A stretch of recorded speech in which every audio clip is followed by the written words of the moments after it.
sini saya akan membahas tentang gerakan keagamaan di Indonesia, namun terfokus pada gerakan pemuda hijrah atau SIP di Kota Bandung. Nah, untuk yang pertama saya akan menjelaskan tentang sejarah gerakan keagamaan di Indonesia pada fase prakemerdekaan. Jadi kalau misalkan di kategorikan ada beberapa fase pada gerakan keagamaan di Indonesia. Yang pertama ada fase prakemerdekaan, yang kedua ada fase pasca kemerdekaan, dan yang ketiga ada fase reformasi. Yang pertama, gerakan Islam di Indonesia dimulai pada abad ke-19. Yang ciri-cirinya yang pertama, solidaritas mekanis atau solidaritas pada masyarakat tradisional, dan yang kedua adalah pemimpin karisma. Dan kita juga ketahui bahwa di gerakan keagamaan pada fase kemerdekaan banyak sekali pemimpin-pemimpin keagamaan yang karismatik seperti Ahmad Dahlan dan lain sebagainya. Jadi di situ mereka menjadi ciri bagaimana gerakan keagamaan di Indonesia pada fase tersebut. Dan yang kedua terlihat pada tujuannya. Yang pertama, tujuannya itu untuk perjuangan melawan penjajah. Karena pada saat itu banyak sekali orang-orang di Indonesia yang tergolong dalam misalkan santri gitu ya, atau enggak atau agamawan-agamawan yang mereka bergabung berjuang untuk melawan penjajahan. Dan yang kedua ada pembangunan kemanusiaan seperti membuat institusi pendidikan, lalu membuat rumah sakit gitu untuk mensejahterakan atau untuk membangun kemanusiaan. Nah, di fase prakemerdekaan ada beberapa gerakan keagamaan yang mungkin sudah kita kenal ya, sudah familiar gitu di telinga kita. Yang pertama ada Muhammadiyah yang didirikan pada tahun 1912. Muhammadiyah ini didirikan oleh Kiai Haji Ahmad Dahlan. Dan latar belakang lahirnya Muhammadiyah adalah pada saat itu Kiai Haji Ahmad Dahlan menyadari banyaknya masyarakat Indonesia yang menganut Islam dengan berbagai macam pengaruh mistik. Sehingga ajaran Islam ini sudah tidak murni lagi gitu. Ketidakmurnian ajaran Islam ini memang merupakan dampak dari adaptasi yang tidak tuntas di masyarakat, yaitu antara tradisi Islam dengan tradisi lokal yang kental dengan paham animisme dan dinamisme. Seperti yang kita ketahui, sebelum Islam datang, kepercayaan Indonesia itu bisa disebut dengan kepercayaan animisme dan dinamisme, yang percaya terhadap dewa-dewa, percaya terhadap roh-roh halus, percaya terhadap benda-benda keramat, dan lain sebagainya. Nah, untuk selanjutnya organisasi ini bergerak di bidang keagamaan, di bidang pendidikan, seperti yang kita ketahui bahwa ada sekolah seperti SD, SMP, SMA Muhammadiyah gitu, lalu juga ada Universitas Muhammadiyah, dan juga ada misalkan di bidang sosial, di bidang ekonomi gitu ya, ada rumah sakit gitu, dan ada lembaga-lembaga lainnya. Dan yang kedua ada Nahdlatul Ulama atau NU yang berdiri pada tahun 1926. Nahdlatul Ulama atau kebangkitan ulama atau kebangkitan cendekiawan Islam yang disingkat dengan NU adalah sebuah organisasi Islam terbesar di Indonesia. Organisasi ini berdiri pada tanggal 31 Januari 1926 dan bergerak di bidang keagamaan, juga di bidang pendidikan. Namun pendidikan di sini kebanyakan yang didirikan oleh NU adalah pesantren gitu. Selanjutnya, kehadiran NU merupakan salah satu upaya melembagakan wawasan tradisi keagamaan yang dianut jauh sebelumnya, yakni paham Ahlus Sunnah wal Jamaah. Dan NU lahir di masa pra kemerdekaan, pada dasarnya merupakan perlawanan terhadap para penjajah. Seperti yang tadi sudah saya sebutkan bahwa banyak sekali para santri, para agamawan, cendekiawan muslim, mereka bergabung untuk bersatu melawan para penjajah pada saat itu. Dan yang selanjutnya ada sejarah keagamaan di Indonesia fase pasca kemerdekaan. Salah satunya adalah gerakan DITII di Indonesia atau Negara Islam Indonesia yang saat ini sering disebut seperti itu. Dan kemunculannya itu oleh berbagai pihak dituding sebagai akibat dari rasa sakit hati pada kalangan Islam dan bersifat spontanitas. Jadi munculnya gerakan DITII adalah lahir karena kekecewaan karena pada saat itu para pahlawan gitu ya menjadikan Indonesia sebagai negara republik. Jadi negara Indonesia diikrarkan sebagai negara republik yang berlandaskan Pancasila, bukan menjadi negara Indonesia sebagai negara Islam yang menjunjung tinggi syariat Islam. Dan salah satu pemimpinnya adalah Kartosuwiryo di Jawa Barat. Lalu ada sejarah gerakan di Indonesia fase reformasi. Runtuhnya Orde Baru menyebabkan dibukanya keran demokrasi di Indonesia, sehingga bermunculan gerakan keagamaan baru sebagai respon atas kebebasan beragama yang merupakan hak seluruh masyarakat Indonesia. Jadi setelah adanya setelah runtuhnya Orde Baru, di mana banyaknya hak berserikat, banyaknya hak berkumpul, hak mengemukakan pendapat, hak beragama gitu ya. Jadi banyak lahir gerakan-gerakan keagamaan yang ada di Indonesia. Contohnya misalkan adanya Front Pembela Islam gitu ya. Terus yang kedua adanya SIF, Gerakan Pemuda Hijrah. Lalu yang mungkin akhir-akhir ini sering diperbincangkan adalah gerakan 212 atau gerakan pada saat itu untuk aksi bela Islam. Nah, definisi gerakan keagamaan baru menurut Nottingham menyebutkan bahwa gerakan keagamaan merupakan setiap usaha yang terorganisir untuk menyebarkan agama baru atau interpretasi baru mengenai suatu agama yang sudah ada. Jadi gerakan keagamaan itu muncul disebabkan oleh ketidakpuasan, kekecewaan, dan pembaharuan terhadap agama mainstream seperti agama Islam, agama Kristen, Katolik, Hindu, Buddha, dan Konghucu. Dan tujuan dari gerakan keagamaan ini adalah untuk mengembalikan ajaran agama yang telah memudar dan mengemasnya menggunakan model yang trendy. Nah, mungkin dalam tujuan gerakan keagamaan ini mereka itu sama ya, untuk mengembalikan ajaran agama Islam yang telah memudar gitu ya, untuk menjadikan Islam itu kembali kepada esensinya gitu. Nah, tetapi yang membedakannya adalah pengemasannya atau packagingnya gitu ya, menggunakan kalau pada saat itu dengan mendirikan sekolah-sekolah yang berbasis keagamaan, lalu mendirikan pesantren-pesantren. Tetapi pada saat sekarang mengemasnya menggunakan model yang trendy yang disukai oleh kaum milenial atau anak muda atau orang-orang masa sekarang. Nah, untuk teori gerakan keagamaan, yang pertama itu dari sosiolog yang terkenal adalah Max Weber. Ada tipe gerakan keagamaan. Yang pertamanya adalah tipe gereja, dan yang kedua adalah tipe sekte. Tipe gereja adalah tipe yang formal dan tradisional, keanggotaannya itu terikat, sementara tipe sekte bersifat volunteer atau sukarelawan gitu ya, dan keanggotaannya itu tidak terikat serta lebih cair. Dan tipe gereja di Indonesia bisa diidentifikasi pada institusi keagamaan tradisional dan arus utama, atau ini agama yang menjadi poros gitu ya.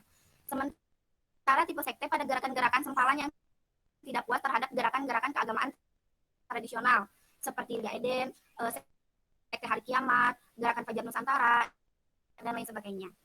Nah, dan yang kedua, menurut Glock dan Star yang sosiolog agama gitu ya dari Amerika Serikat, dia mengemukakan dimensi-dimensi keberagamaan pada kelompok keagamaan di Amerika Serikat. Bisa dilihat dari dimensi-dimensi yang pertama, dimensi ideologi, yang kedua dimensi pengetahuan, yang ketiga dimensi ritual, yang keempat dimensi pengalaman, dan yang kelima adalah dimensi konsekuensi. Jadi di antara seluruh dimensi ini mereka saling berkaitan untuk apa? Untuk dapat melihat individu atau umat beragama yang tergabung di dalam gerakan tersebut untuk melihat bagaimana pengaruh keberagamaan seseorang pada gerakan tersebut. Nah, yang akan saya bahas di sini terutama adalah mengenai gerakan si pemuda hijrah. Nah, untuk gerakan si pemuda hijrah seperti yang kita ketahui ya, yang didirikan oleh Ustadz Hanan Ataki dengan tagline banyak main banyak manfaat. Nah, latar belakang berdirinya SIF yaitu SIF berdiri pada tahun 2015 dan diinisiasi oleh Ustadz Hanan Ataki di Kota Bandung. Sejarah berdirinya SIF Pemuda Hijrah berawal dari keresahan Ustadz Hanan Ataki yang melihat bahwa anak muda zaman sekarang itu ternyata apa ya, dalam tanda kutip gitu, jauh dari agama, dan ia merasa bahwa dakwah yang dilakukannya itu kurang mengena terhadap target dakwahnya itu anak muda, tetapi yang sering mengikuti kajian atau kegiatan keagamaan yang dilakukan olehnya adalah orang tua gitu ya, yang atau orang-orang dewasa yang memang itu bukan target dakwahnya yang pada awalnya itu. Selanjutnya pada saat yang bersamaan, ketua DKM Alatif yang baru yaitu Bapak Imam menginginkan masjid tersebut ramai didatangi oleh para pemuda, sehingga keinginan Bapak Imam tersebut sesuai dengan apa ya, harapan yang diharapkan oleh Ustadz Hanan Ataki. Nah, sehingga ada kecocokan dari tujuan terhadap Masjid Al-Latif dan tujuan terhadap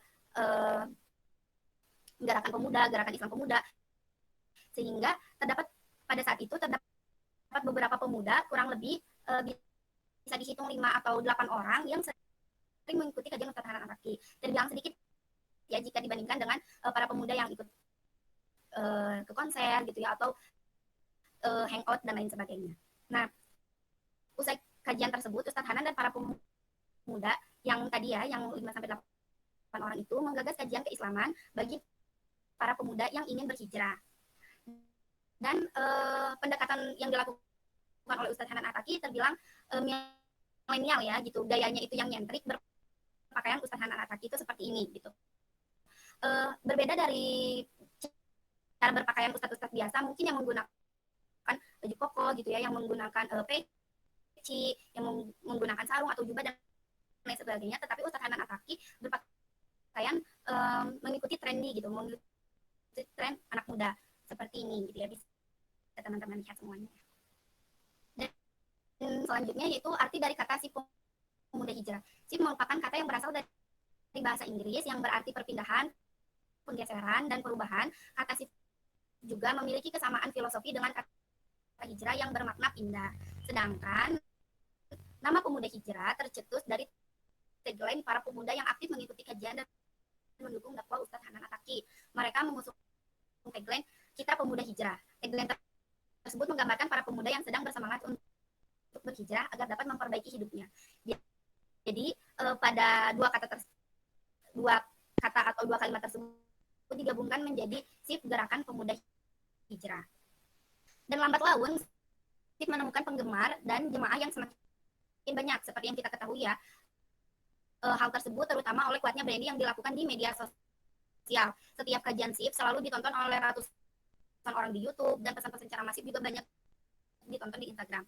Dan si Pemuda Hijrah ini memiliki beberapa media sosial. Yang pertama adalah YouTube, yang kedua adalah Facebook, yang ketiga adalah Instagram, dan tadi yang di awal ada website gitu. Dan ini jika kita lihat dari jumlah pengikutnya sangat banyak sekali yang mengikuti SIF Pemuda Hijrah. Selanjutnya, transformasi dakwah inilah yang menyebabkan SIF memiliki jemaah yang terus meningkat. Bahkan untuk menampung jemaah kajian yang semakin membludak, SIF bekerja sama dengan Masjid Trans Studio Bandung atau TSM untuk menggelar kajian. Saya pernah mengikuti beberapa kajian SIF di Trans Studio Mall, di Trans Studio Bandung. Di sana memang sangat membludak sekali gitu ya. Mungkin teman-teman juga pernah ada yang mengikuti kajian tersebut. Sangat membludak sekali, di mana apa ya, di dalam ruangan masjid itu sudah tidak bisa tertampung, lalu di ballroom juga sudah tidak bisa tertampung, sehingga harus menggelar karpet di luar gitu. Bahkan sampai ke parkiran-parkiran itu sangat membludak hanya untuk mengikuti kajian SIF Pemuda Hijrah. Dan kontribusi SIF untuk agama dan bangsa ada beberapa. Yang pertama, adanya model baru dalam cara beragama pada generasi milenial di era disrupsi, dimanfaatkan seluas-luasnya oleh SIF melalui konten-konten agama yang ringan, agama yang cair, dan tidak menyeramkan gitu ya. Jemaah akan senang ketika belajar agama. Ini juga tertanam dalam tagline mereka, banyak main, banyak manfaat, banyak pahala, dan sedikit dosa gitu. Dan juga mereka banyak diikuti kalangan muda, khususnya rasa tinggi akan gairah hijrah akibat kekeringan spiritual masyarakat urban. Karena masyarakat perkotaan mungkin bisa dibilang apa ya, terkikisnya spiritualitas. Nah, sehingga dengan adanya si pemuda hijrah ini mengembalikan nuansa Islami di tengah para pemuda di perkotaan. Dan media sosial SIF, misalnya Instagram, telah diikuti oleh 1,9 juta pengikut, ditambah pengikutnya Ustadz Hanan Ataki 8 juta, atau video-video ceramah YouTube mereka banyak ditonton oleh puluhan ribu orang. Begitu pula moral mereka yang banyak diputar di smartphone anak muda. Sehingga sekarang banyak anak muda yang mungkin tertarik dengan bacaan Al-Quran itu seperti bacaan Al-Quran Ustadz Hanan Ataki gitu ya. Ada juga yang tertarik dengan bacaan Muzamil gitu kan. Kenapa? Karena apa ya, bacaan-bacaan yang dilantunkan itu terkesan sejuk, nyaman, dan menenangkan hati gitu. Acara kajian di masjid-masjid juga dilaksanakan oleh si pemuda hijrah, seperti di Masjid Al-Latif dan di Masjid Trans Studio Bandung. Pada awalnya sebetulnya sebelum di Masjid TSM, mereka juga pernah melakukan kegiatan di Pusdai gitu ya, di Masjid Istiqomah dan di masjid-masjid yang lainnya. Karena terlihat antusias anak muda itu sangat banyak dan tidak bisa tertampung di sana, sehingga dijadikan Masjid Al-Latif dan Masjid Trans Studio yang sekarang dijadikan sebagai apa ya, pusat kajian Ustadz Hanan Ataki gitu. Dan yang kedua, peran besar dari pembina mereka, yaitu Ustadz Hanan Ataki yang pintar memanfaatkan situasi pasar atau sangat diuntungkan. Seorang dai muda dari Aceh, tamatan Al-Azhar Cairo Mesir, yang mampu menjadi pionir baru penceramah muda. Dan Ustadz Hanan Ataki bersama istrinya juga ya, Ustazah Hanin, mereka sekarang banyak digemari oleh kalangan muda yang ingin berhijrah. Dan Ustadz Hanan Ataki ini menggunakan strategi komunikasi yang cocok bagi kalangan muda. Istilahnya semacam galau, baper, kangen, sabar, dan rindu identik di telinga para jemaah. Tentu penampilan yang nyentrik menjadi daya tarik lainnya. Berpenampilan menggunakan kaos, memakai kupluk, berkemeja flannel, menambah kesan model beragama yang cair dan diterima kalangan muda perkotaan. Meski terdapat kekhawatiran lain dari kelompok mapan Islam moderat akan kematangan ilmu dai muda ini, namun karena pembahasannya yang fokus pada perbaikan moral keagamaan atau akhlak, sampai sejauh ini belum ada hal yang sifatnya sangat kontroversi di masyarakat. Yang ketiga, merangkul berbagai kelompok yang berbeda. Salah satu indikator moderasi beragama adalah toleransi, baik interagama maupun ekstraagama. SIP berusaha semaksimal mungkin selalu berdampingan dengan kelompok-kelompok label Islam lainnya. Alasannya, mereka ingin perbedaan yang ada bisa dipupuk lewat persatuan untuk membangun negeri. Karena SIP juga ikut andil dalam BBN ya, atau Barisan Bangun Negeri. Dan toleransi yang terlihat dari si pemuda hijrah ini, kalau yang teman-teman tahu, ada Masjid Al-Latif. Masjid Al-Latif itu berada di satu komplek perumahan, dan di satu komplek perumahan itu ternyata mayoritas beragama Kristen gitu. Tetapi dengan adanya si pemuda hijrah yang kalau misalkan ada jemaahnya itu sampai membludak gitu, tetapi mereka tidak merasa terganggu gitu, sehingga adanya toleransi yang terjadi di sana. Yang keempat, mewujudkan program-program belajar agama anti mainstream. Program-program yang ditawarkan SIF sangat menarik dan dikemas dengan branding kekinian yang kuat. Program SIF Ulin gitu ya, salah satunya adalah bentuk akomodasi budaya lokal terkait dari bahasa Sunda yang berarti main, sehingga memadukan pembelajaran Islam sambil bermain di sudut-sudut perkotaan seperti bermain skateboard, bermain sepeda BMX, parkour, surfing, touring motor, dan lain sebagainya. Dan yang kelima, sebagai wujud utama menjunjung prinsip kebangsaan yang mencintai NKRI, si pemuda hijrah membentuk kepedulian sosial seperti adanya program SIF ini ya, Kalau teman-teman lihat ada beberapa program dari si pemuda hijrah. Ada yang pertama itu kajian rutin, yang kedua itu adalah gosip pemuda hijrah, yang ketiga ada si pemuda hijrah dadakan, si pemuda hijrah ulin, kuis, request, challenge, dan juga si pemuda hijrah giving everyday. Misalkan itu sering disebut dengan teras kopi gitu. Ada juga kegiatan baksos, bakti sosial seperti misalkan ada bencana alam gitu. Di situ SIF ikut andil dalam membantu korban bencana. Ada juga Voice of Youth. Lalu ada sempat yang berkeringat setiap hari Minggu gitu, seperti untuk apa ya, mengajak untuk berolahraga. Ada juga tarbiyah. Tarbiyah di sini adalah program pembinaan yang dilakukan oleh si pemuda hijrah. Ada juga teras tahfiz. Jadi di sini orang-orang yang ingin menghafal Al-Quran mereka dididik di teras tahfiz ini gitu. Tetapi didikannya seperti apa ya, lebih trendy gitu. Di teras mereka menghafal Al-Quran bersama-sama dan tidak di dalam suatu ruangan yang intensif. Dan selanjutnya ada ngabuburit. Ngabuburit itu seperti kegiatan ini ya, kalau di Ramadan itu biasanya sore hari kita sering ngabuburit gitu untuk menjelang berbuka. Ada juga nongkrong bareng Kuha atau Ustadz Hanan Ataki. Ada juga Night City Rally, ada leswas. Kalau leswas itu jadi anak-anak muda mereka mengumpulkan sampah lalu diberikan kepada si pemuda hijrah, dan program ini juga diapresiasi oleh badan lingkungan hidup di sekitar gitu, karena sih membantu untuk pecinta lingkungan.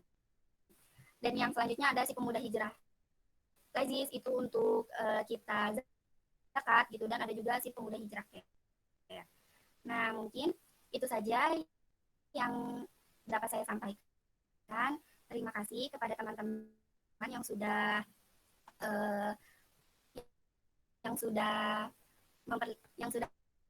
memperhatikan. Dan di sini si pemuda hijrah ini ada di tengah-tengah masyarakat perkotaan, terutama di tengah-tengah pemuda milenial. Mereka membantu mentransformasi di mana gerakan keagamaan yang dulu dengan gerakan keagamaan yang sekarang dikemas dengan model yang trendy. Terima kasih.